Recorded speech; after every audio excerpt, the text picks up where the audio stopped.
नमस्कार दोस्तों, आपका बहुत बहुत स्वागत है हमारे YouTube चैनल पे।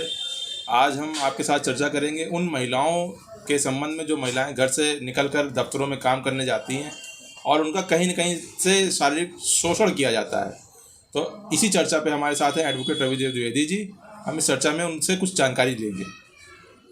तो रवि जी, ये बताइए, जो महिलाएं कहीं न कहीं दफ्तरों में नौकरी करने के लिए घर से निकलती हैं और उन दफ्तरों में भी अगर उनका किसी प्रकार से उनके उच्च अधिकारियों द्वारा अगर किसी प्रकार से शारीरिक शोषण किया जाता है, तो कानून में क्या प्रावधान है, वो कानून का सहारा किस तरीके से ले सकती है? जी देखिए, ये बहुत ही अच्छा सब्जेक्ट आज आपने उठाया है और ये अक्सर हमें देखने को मिलता है, सुनाई पड़ता है कि किसी दफ्तर में किसी महिला के साथ उसके सीनियर हैं या जो भी हैं यौन उत्पीड़न करते हैं।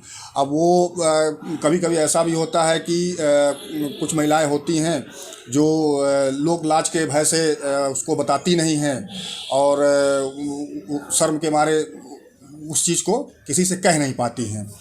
इसी को देखते हुए सरकार ने एक अलग से कानून बनाया है कि जो है महिलाओं का कार्यस्थल पर लैंगिक उत्पीड़न अधिनियम 2013, ये 2013 में आया है और इसमें महिलाओं को वो अधिकार दिए गए हैं कि यदि आप कार्यस्थल पर आपके किसी अधिकारी द्वारा आपका यौन उत्पीड़न किया जा रहा है, यौन शोषण किया जाता है, तो आप इसकी शिकायत उस एक्ट के तहत कर सकती हैं। बताइए, किन बातों से उस महिला को लगे कि उसका यौन उत्पीड़न उस विभाग में किया जा रहा है? देखिए, जो एक्ट बना है उसमें यौन उत्पीड़न कई प्रकार के दिए हुए हैं। हम आपको ये दिखाना चाहते हैं कि ये 2013 का ये एक्ट है और इसमें कई पॉइंट दिए हुए हैं कि किसी महिला का यौन उत्पीड़न कैसे होता है। अब इसमें जो दिया हुआ है, जैसे कि कोई व्यक्ति शारीरिक स्पर्श करता है, बुरी नज़र से पास आने की कोशिश करता है, ये भी एक यौन उत्पीड़न है। और यौन संबंध बनाने या संबंध उस विषय की मांग करता है किसी महिला से, या यौन अर्थ से संबंधित है, कुछ ऐसी टिप्पणी करता है कोई, जैसे कि हम जिसको छींटाकशी कह सकते हैं, ये भी यौन उत्पीड़न में आता है। यौन उत्पीड़न से संबंधित कोई मैगजीन है, साहित्य है, इस तरह की चीज़ें जो है दिखाता है, वो भी यौन उत्पीड़न में आता है। तो इस तरह के कई पॉइंट इसमें बताए गए हैं जो कि यौन उत्पीड़न में आता है।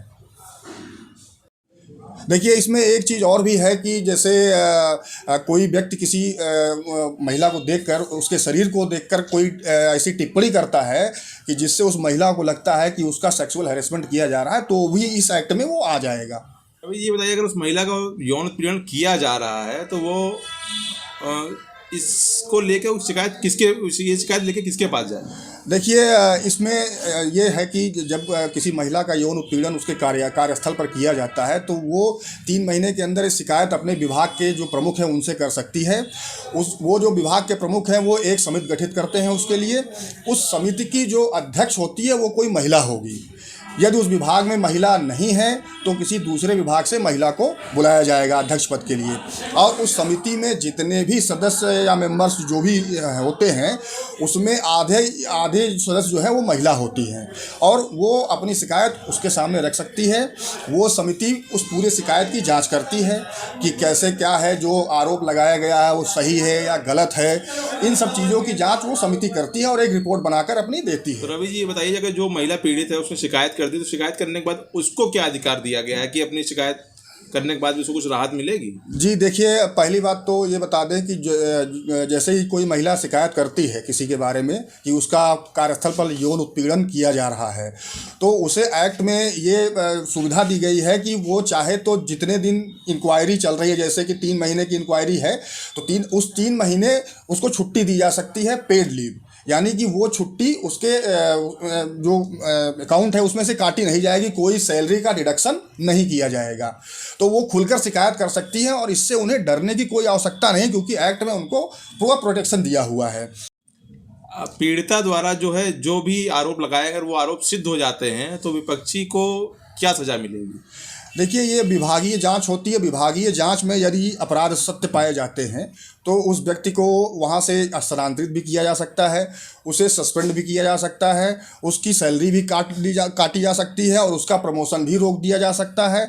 और पीड़िता को उस व्यक्ति की सैलरी से जो भी विभाग डिसाइड करेगा वो कुछ हिस्सा काट कर उसे कंपनसेशन के रूप में उसे दिया भी जा सकता है।